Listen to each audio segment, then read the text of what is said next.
What up, everybody? Welcome to the X-Cast.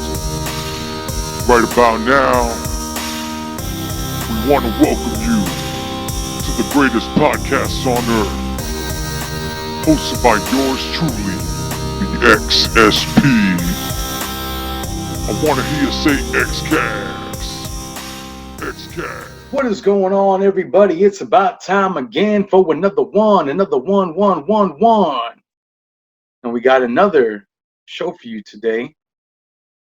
I feel like I'm going to be on my Larry and Bob type thing on my Veggie Tales and say, have we got a show for you? Today I have another American veteran on the show. But before we get to all that, just let me put a few plugs in here.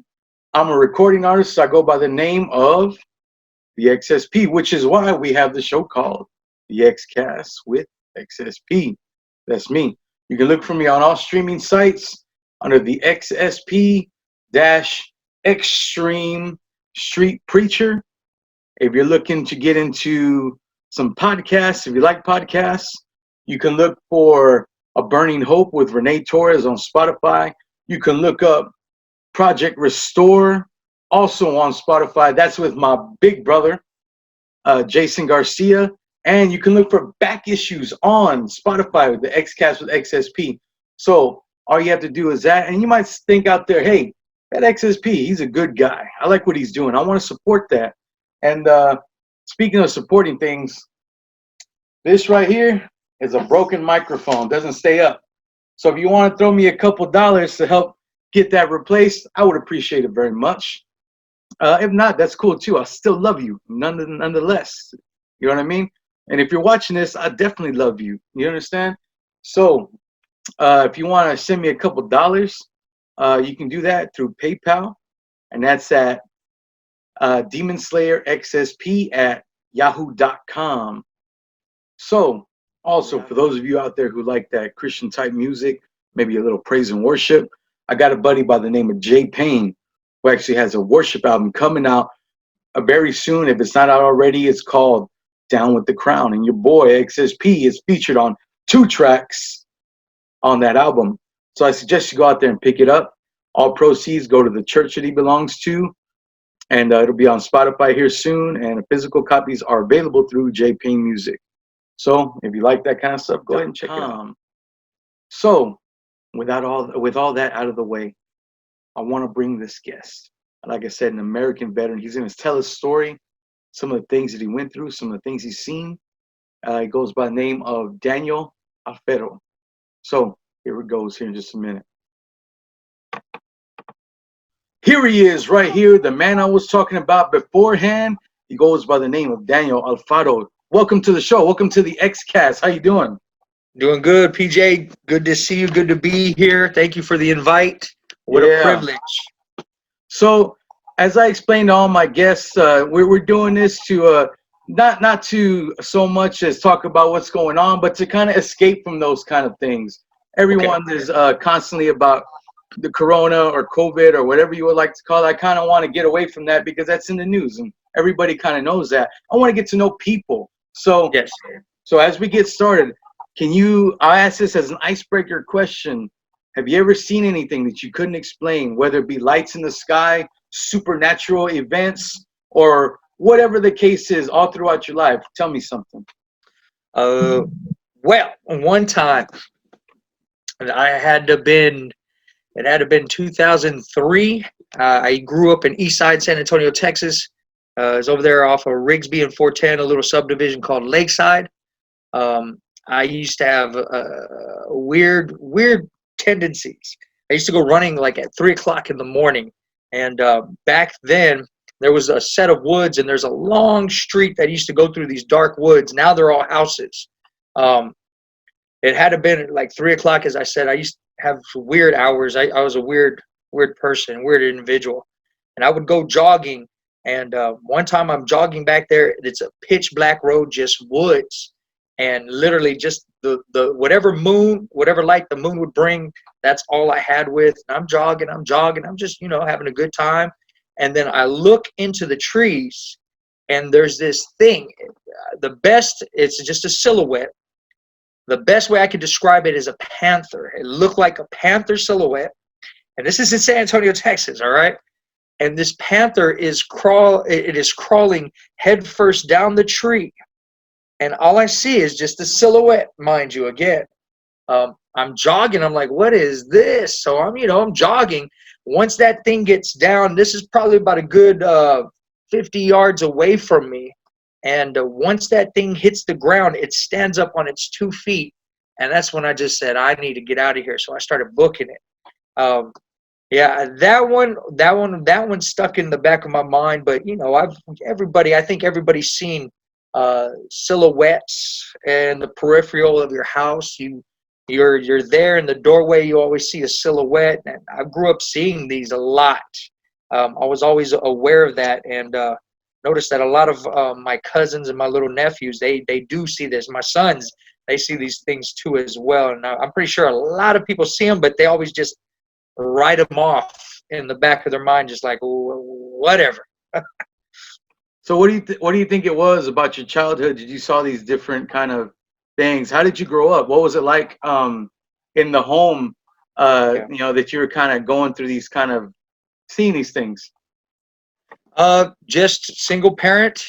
Father abandoned me, and that was pretty much it. So you say you come up in a single father home, or Single mother home. Did that leave you kind of scared, or were you kind of a kid who lived in a little bit of a fear because of that? I don't know about that, but I knew things were always trying to get me. I used to have crazy dreams as a kid. Used to have crazy dreams. One crazy dream that I remember that stuck in my mind as a kid was I was in my living room, and I'm looking into the corner bedroom, and I could see through there. My tia, she's sitting there ironing on the ironing board. She's ironing, and my niece is in the living room with me. My mom is in the living room, and then my niece and I grew up about a couple of months apart from each other, so we're pretty much like brother and sister. It's a weird situation. And my mother was in there too, but my grandmother's furniture that has never been in my mom's house was there, and that was the weirdest thing. With this dream, my tia, she's ironing her clothes, and then all of a sudden there's a spark, and this spark in the electrical socket turns into a big old flame on the wall. There's a silhouette in there, and there's somebody in there with his finger sticking out telling me, come here, Daniel, come here, Daniel, come to me, Daniel. So I've had these dreams a lot as a kid, you know what I mean? I used to have crazy visions like that, and I used to actually talk to those shadows as a kid. So yeah. Did they ever instruct you to do anything crazy, or a lot of times self-harm? Yeah, self-harm, self-mutilation. I used to cut myself a lot as a kid. Just violence. They would tell me to just violence, and that's what I grew up in. So yeah, my mom, she was single parent. She would work in the mornings and go to school at night. So at home, I'm just there by myself all day, and literally no guidance, no covering, nothing to tell me yes or no, and no discipline. So pretty much did whatever I wanted. So coming up in this, I let the audience know that you're an American veteran. Yes. Was that Army or Marines, or what branch was it? United States Army. All right. So tell me, going from this single parent home, how did you make the decision to go and join the Army? Can you tell us the journey that occurred? Well, I joined the Army at 27, which I was an old man, pretty much as an old man. I was already an alcoholic, failing marriage. I was doing landscaping, and I'm one of the person that just jumps on the whim. I had a customer who ripped me off $80, and I did her backyard and everything, but she ripped me off $80, and she had wanted me to do the trees. So I went over there and I hacked up her trees. I cost her probably about a good $400, $600 worth of work for ripping me off $80. And it was right then and I went to the recruiters. Believe it or not, didn't talk. I was married at the time. Didn't talk to my wife. Didn't talk. I just said I'm going in the Army, and literally went to the recruiters, talked to the recruiters, and I got in the Army that way. So literally, I never really gave thought to much in life. So at that point, would you say you kind of lacked guidance, even as an older young man, and you just kind of Yes. said, "Hey, you know what? Why not?" What Just do it. was life like once you have already gotten recruited? What was life like as you stepped into the first day of your training? It was different. I never had discipline in my life. I never had nobody tell me, do this, do that. I did not listen. I did not take guidance. But I was there. And with the threat of jail, it kind of makes things real to you. So I'm like, hey, I'm here. I'm getting paid for it. I'm getting to do stuff that I like to do. I like to shoot guns. I like to fight. They were teaching me how to grapple, Brazilian jiu-jitsu, hand-to-hand combat. I mean, it was all fun stuff. So I was like, hey, so, and I respected the drill sergeants, and so I just obeyed. And man, as I look at it, the things that my mom tried to instill in me as an early age, just being loyal, being responsible, being a man of your word, the Army taught me this. And they just backed up what my mother was trying to teach me as a kid. So I've talked to a couple of other guys who have been in the Army. What was were they allowed to put hands on you? I talked to a man who was in the Army probably from late 70s, early 80s. He told me stories about being knocked off his feet by drill instructors, getting the wind knocked out of him, different things like that. Did you share the same experience whenever you went into the Army? The Army I went into was a different Army.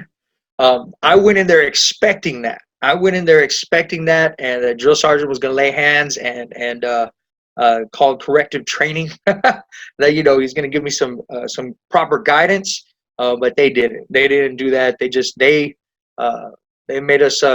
They smoked us. They put us to muscle failure, every muscle failure. So they taught us. They taught us correctly without having to actually put hands on us. Okay, so I understand that you have a biblical worldview. What I mean by that is that you follow the guidelines of the Bible. Can you tell us how you developed that? And how you basically became a Christian, and basically a little bit of a testimony, if you will, on how, from what point was it before you went to the Army, after, during, and what sort of some of the changes that occurred once you said, hey, I'm gonna go this way, in a godly way? Well, I was in the Army for probably about 3 years before I went to Iraq. Once I went to Iraq, came back, PTSD, really struggled with that. I mean, it was hyperaggression, night terrors, verbally, physically abusive to my children, to my wife.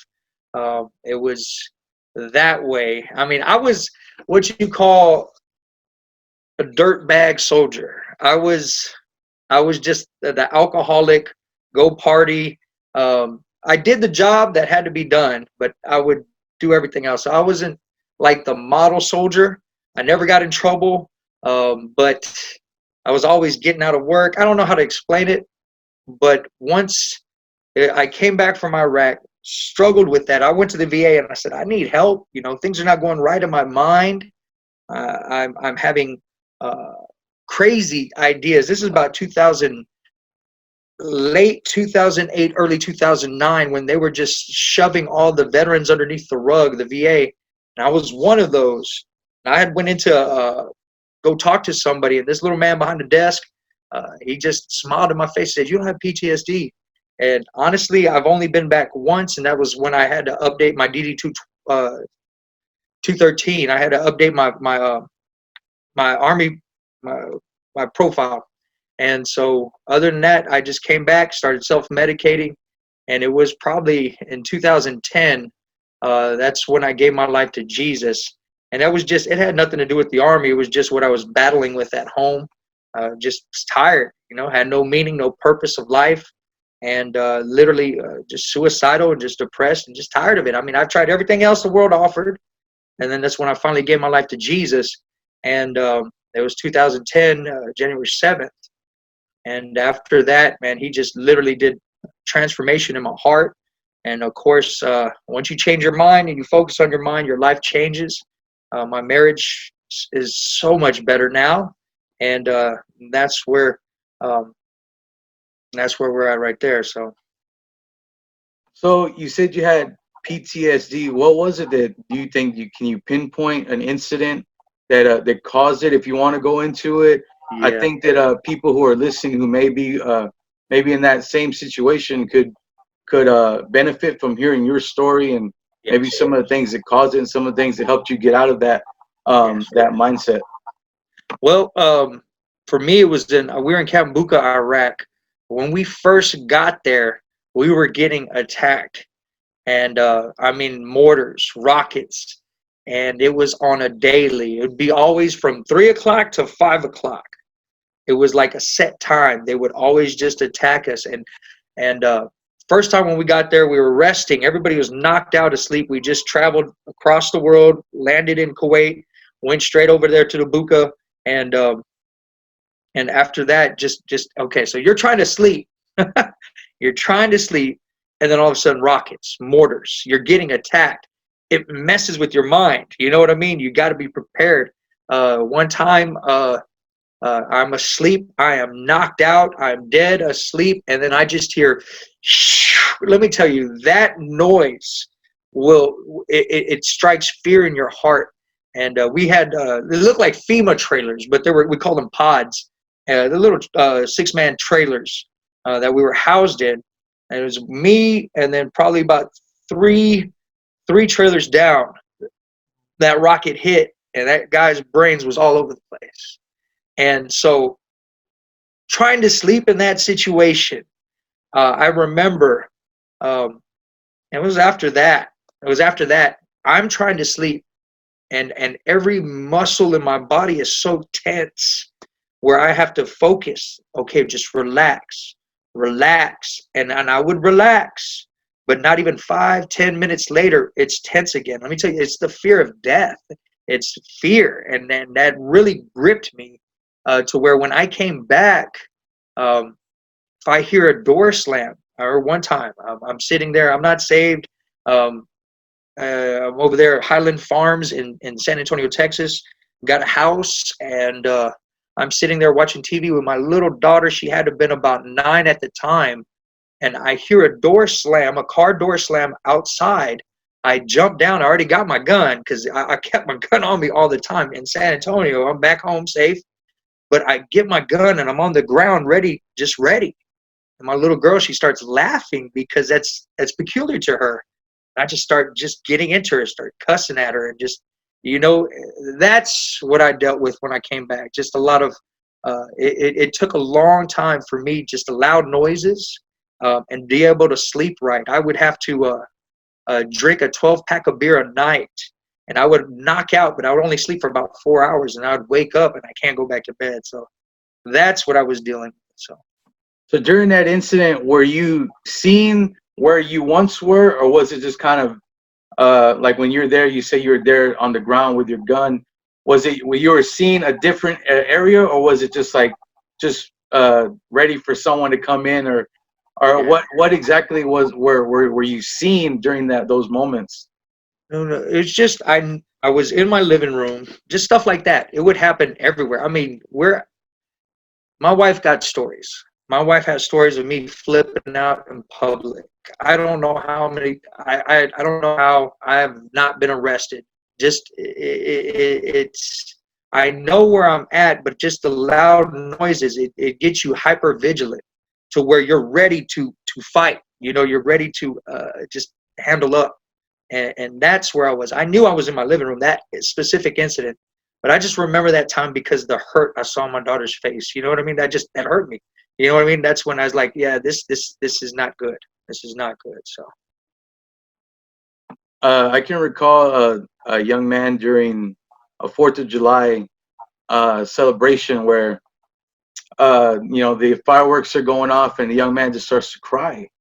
Did you ever have moments like that where, like, people are celebrating and you just kind of in a whole other world, because to you, these things that are going off trigger off something in your mind that say, hey, then you start becoming, like you said, in a hypervigilant state. You ever had those situations? Only one time I had went to the range. It was the first time I went to the gun range, and I came back and I went to the gun range, and I'm hearing they're firing down the range, down on targets, and everyone is just getting me twitching. And this one guy, he saw me and he laughed. He didn't know nothing about my background or nothing like that. And that's when I didn't need to have a gun in my hand. You know what I mean? It's just like, why are you laughing? You don't know nothing about me. You know what I mean?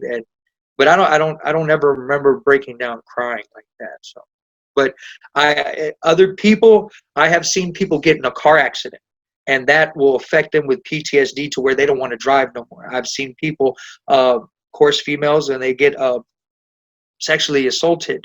That brings a different PTSD. I mean, everybody can handle certain things. I have a medic, a buddy of mine. He's scooped up brains I don't know how many times, and that man, he's cool as a fan. It's not affected him, but I've seen other people where they're traumatic. You know what I mean? It's just like some people can handle certain things a little bit more than somebody else. So how was it that you overcame this PTSD? What was it that kind of loosened the strap of that fear? Can you tell us the moment, or do you remember the moment that you decided to serve Jesus?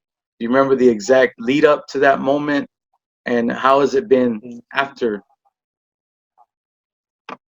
Yes. So it was my wife had got saved, and it had to have been in 2004, I'm sorry.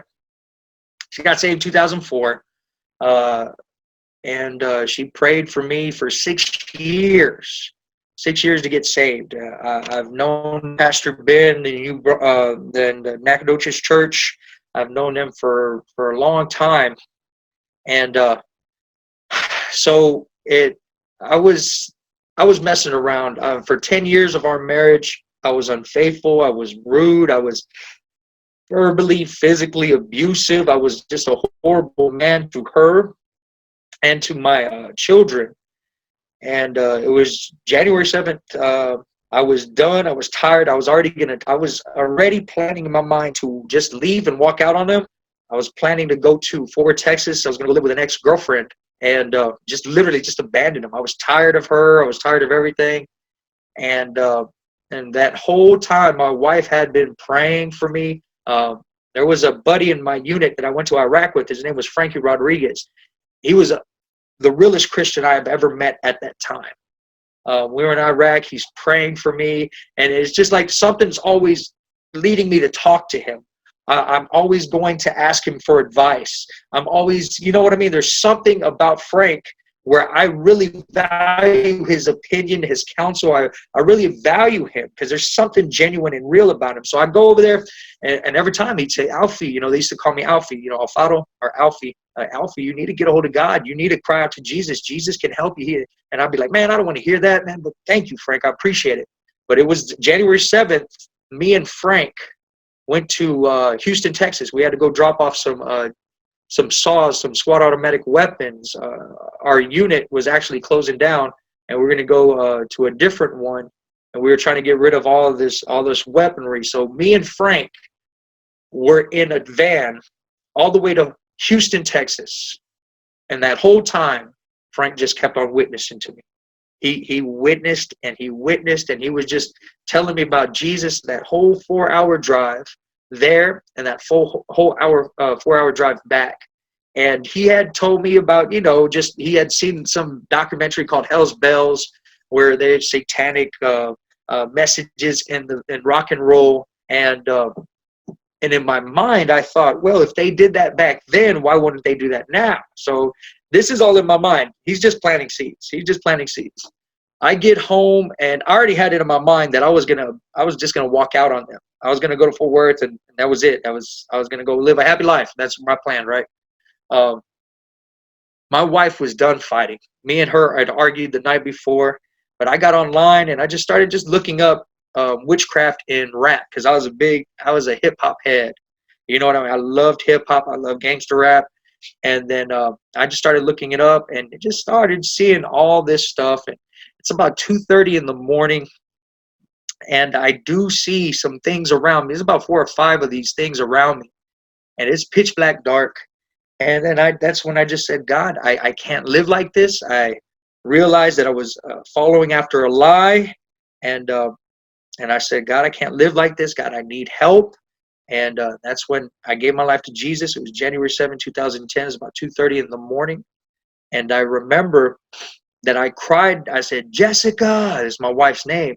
She's upstairs asleep. She's tired. We had argued the whole night before. And I said, Jessica, come down here now.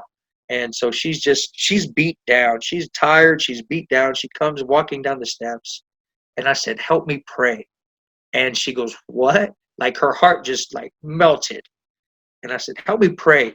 And she just started crying. And then she just started praying. And then that's what it was. And that's when I gave my life to Jesus. And what was crazy was that it was on the beginning of a Mark Sanderlin revival at Pastor Ben's church. So then that's when I gave my life to Jesus. I went to that revival, and I've never turned back since. So could people tell the change in you right off the bat, or was it a slow process? Some people that I've talked to seem to just automatically kind of, you can tell the change, but in some it takes increments. How do you think your process of changing was? For the most part, it was radical conversion. Like I said, I was drinking a 12-pack of beer a night. That stopped. That stopped automatically. The cigarettes, that was a big deal. That was a battle. Let me tell you, I started smoking cigarettes at 12 years old, and it took me 9 months of fighting and repenting and fasting and condemnation, and that was one of the hardest things to quit. But just other than that, there was joy in my life. There was newness. And my wife she was weary at first. You know what I mean? She's like, is this a phase? Is this what? Pastor Ben, he kind of like looked at me like, is this a phase or what? I mean, but I just kept on going. I just kept on going, hitting it hard. And then that's what I did. I gave myself to prayer. One of my good friends, Kashka Charles, he gave me a Gideon's Bible. And I carried that little Bible everywhere with me. And I read that daily. And yeah, it was a radical change, radical conversion. Called my friends up, all my army buddies, all my regular buddies. Hey, I gave my life to Jesus. That's good, Alfie. That's good. Hey, you want to go to the club? No, I'm good. Hey, come to me with church. Bring your family. Let's go to church. No, that's good, Alfie. I'll talk to you later. They'd call back later. And it was like every time, Fridays, Saturdays are days where I'm struggling. And they would call, hey, let's go to the club, Alfie. Let's go to the Shake Club. And I'm like, nah, come to church with me. We're going to have Bible study. Pastor Will Summers was my Bible study leader at that time. I was like, come, we're going to Bible study. It's going to be a good time, I mean, I made drastic stands and changes, and I really believe that's what helped me when I just wanted to be in church and really just ask my pastor questions.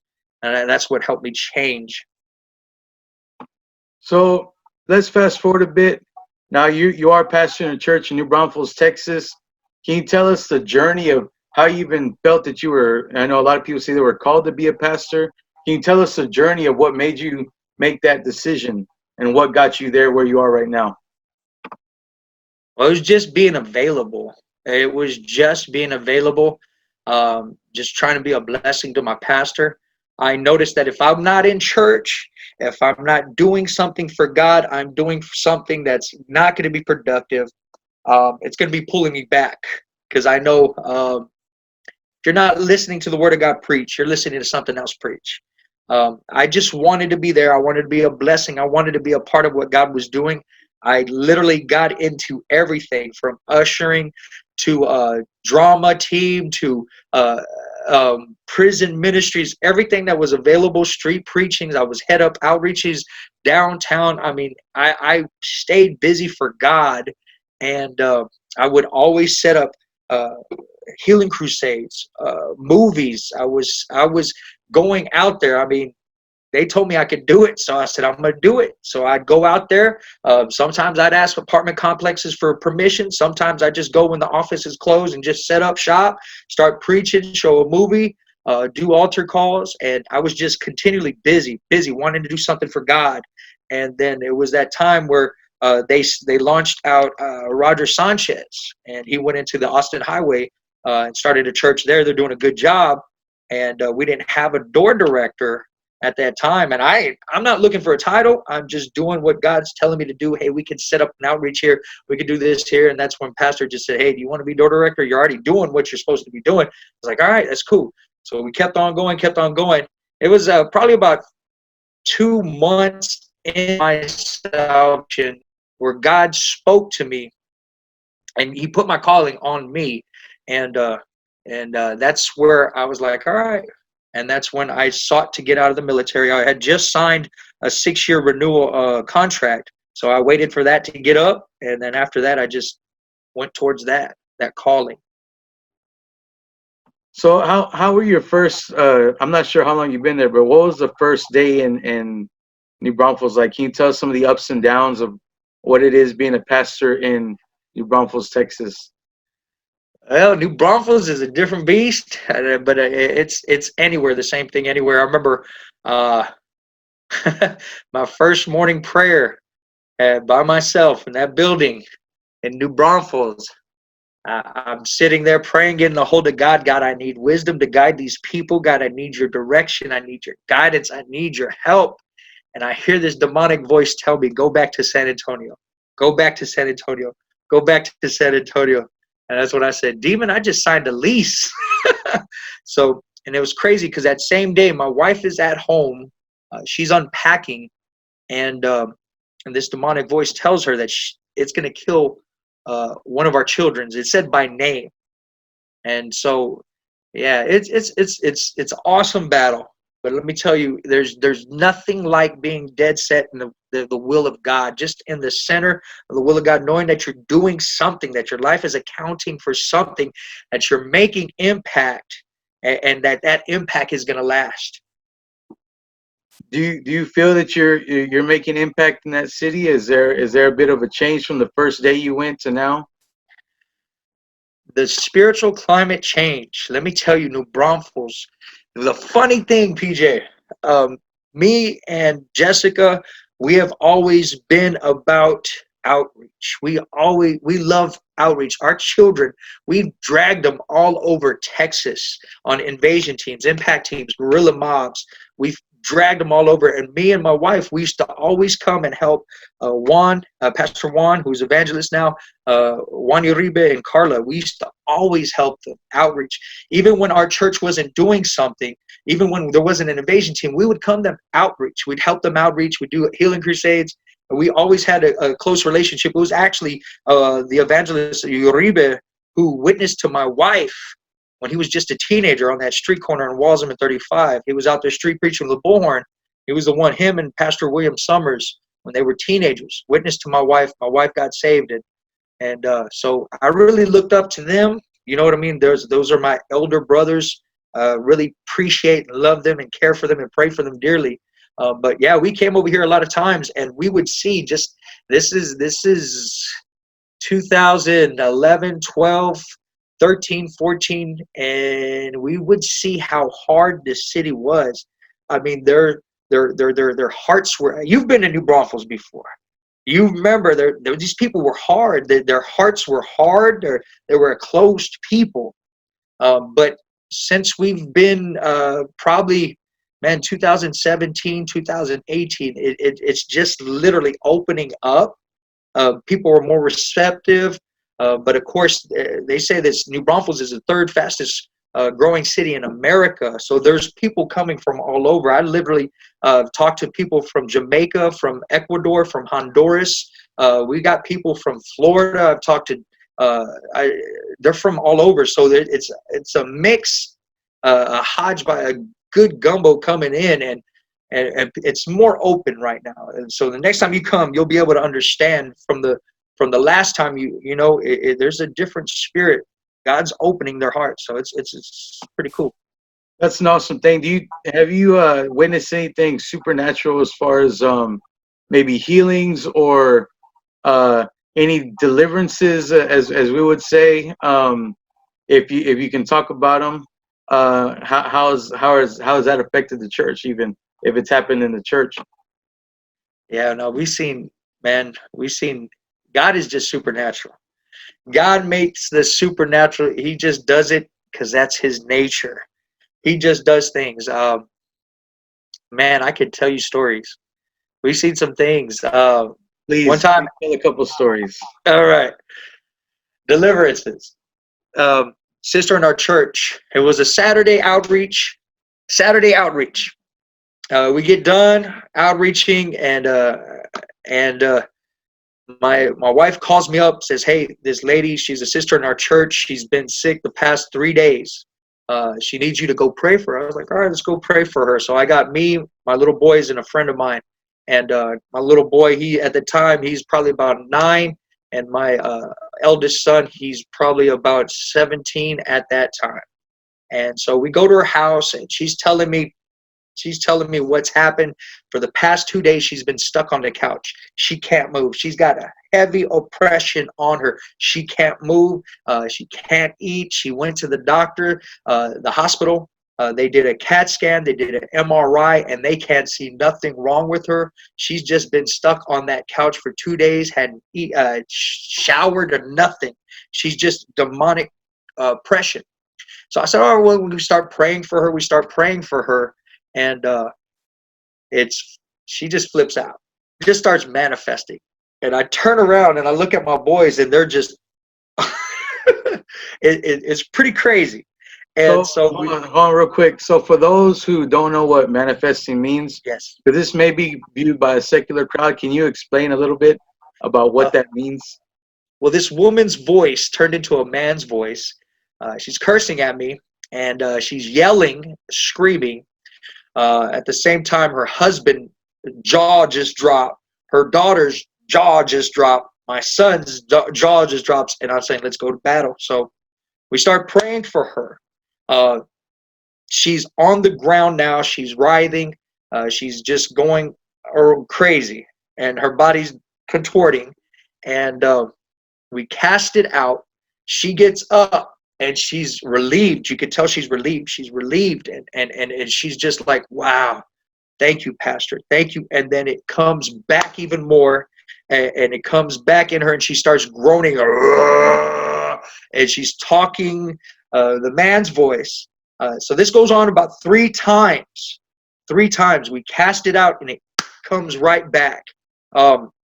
And then so I sit her down and I start having a one-to-one talk to her. She used to have all these Catholic statues in her house and all that. You know, I'm working with her, you know what I mean? And I told her, "Look, this is idolatry. God does not allow when you worship these, when you have these, when you honor them, when you venerate them, demons attach themselves to them." And I said, "You open doors to your heart when you look at them with honor." And I tried to tell her, explain her that, and her eyes, she said this morning, she felt that God told her to get rid of the St. Jude statue that was in her bedroom. So I said, "Well, we can take them down for you. We can pray for you. God will heal you." And so she said, "Yeah." So me and my boys, we went through, grabbed every statue, ripping all these religious idols off the walls, and we went to threw them in the dumpster, smashed them all up. Went back and prayed for her, and she was healed. Still to this day, healed, set free. And see, that's an amazing story. The reason why I ask you to share a story like that, because I believe, and I'm sure you believe, we live in a world that's very much supernatural, or at least there's an invisible world that's supernatural that we can't see, that pushes on the physical world, and but it doesn't have to be spooky. You know what I mean? There's a thing in Hollywood that makes anything that has to do with supernatural or God or the devil has to be this spooky kind of witchcrafty almost type thing, but it's not. And the reason why I ask you to share those things so that other people can know that this worldview, that we have this worldview, and it goes on no matter where they are, whoever it is. But I appreciate that story. Is there any other kind of incidents like that happened? Yeah, there's one. This one's even funnier. Um, this one's hilarious. There's a guy that used to come. He'll come every now and then, and when he's tired of fighting and whatever. So it was a Wednesday night service. The women, they went to go women's fellowship. I had my boys again, and had my boys with me, and we were gonna go home. This guy calls me up. He said, "Come pray for me. I need you to pray for me right now. I need you to come pray for me." So he hangs up, and I'm like, "Okay." To me, it sounded like an ambush. So I call my wife. "Hey, I'm gonna go pray for so and so.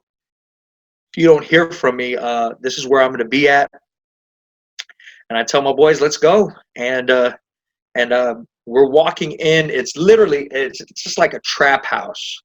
And I'm walking in, and before I step in, I said, "If anything happens, I think something's gonna happen, but if anything happens, I need y'all to just start praying in the name of Jesus." And I got my two boys. They've seen this stuff before, so they're okay, no problem. So we go in there, and he automatically jumps on this bar stool, and he tells me, "Pray for me, pray for me." And I'm telling him, "Get off that bar stool and get on this couch, because if you fall," because I'm thinking he's just gonna flip out. "If you fall, I don't want you to bust your head open on that countertop." So he gets on the couch. We start praying, and then he just starts manifesting, starts scratching at me. He's cussing at me.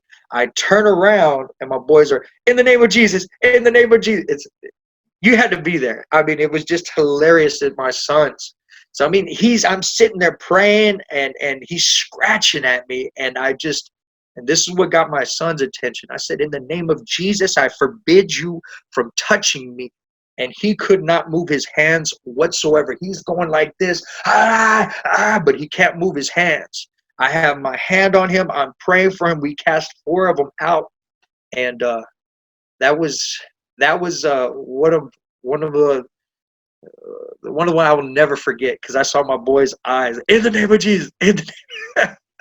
That was a funny What do you say to those people who say that there's not a spiritual realm? What do you say to those people who say there's no God experiencing those type of things?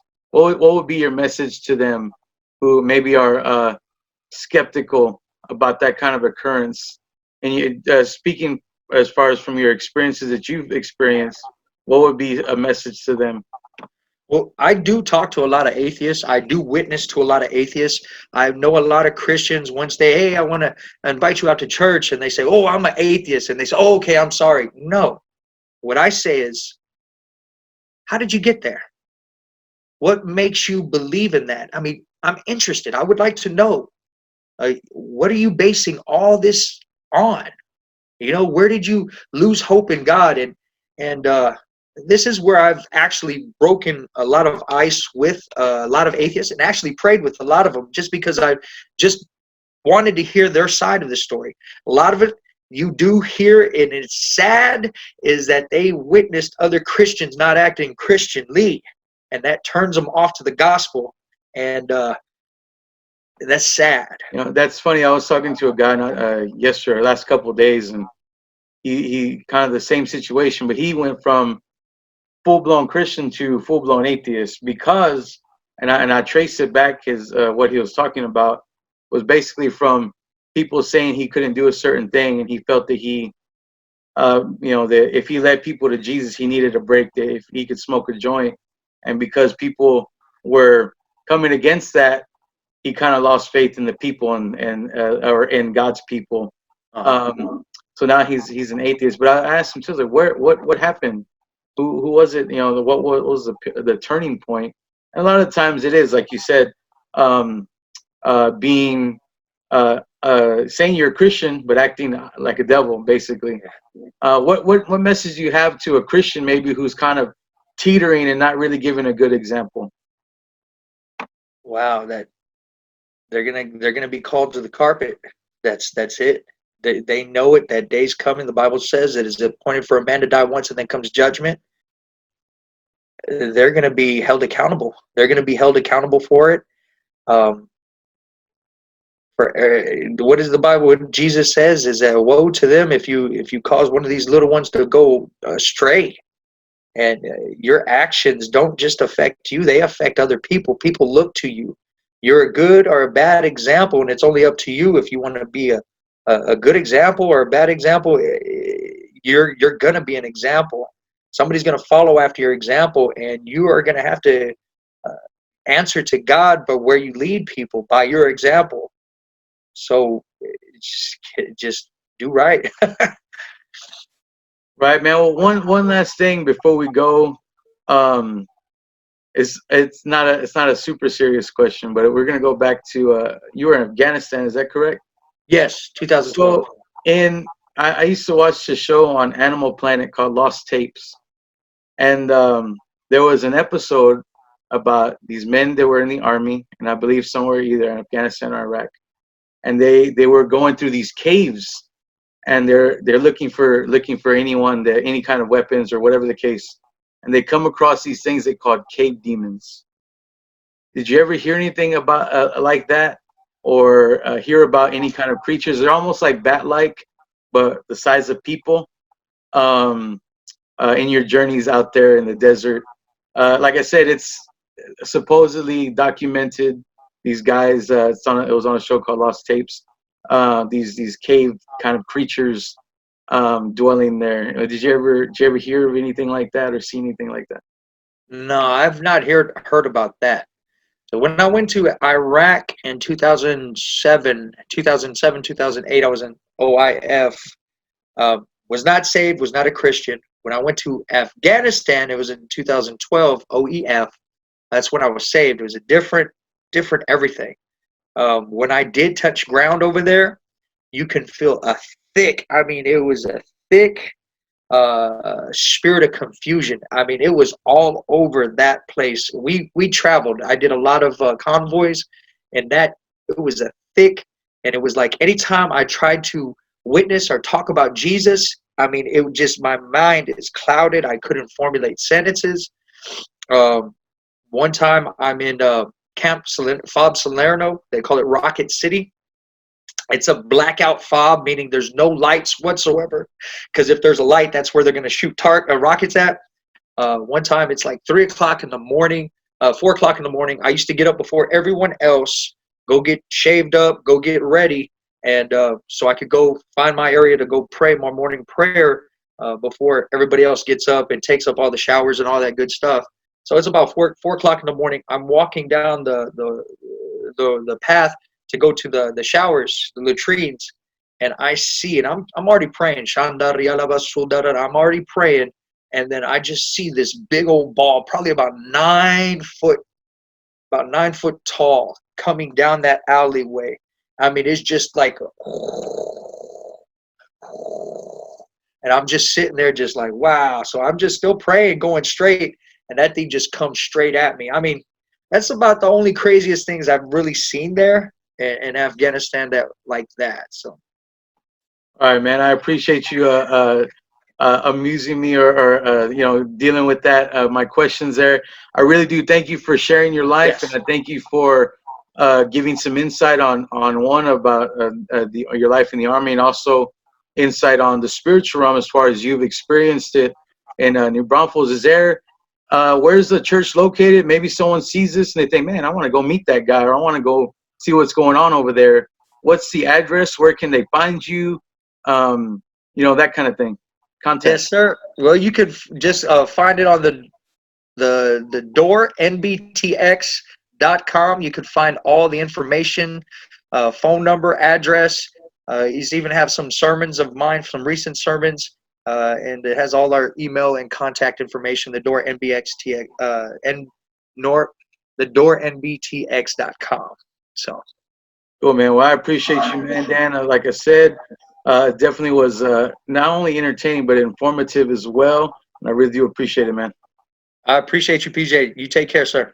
Yeah. I'll see you. All right.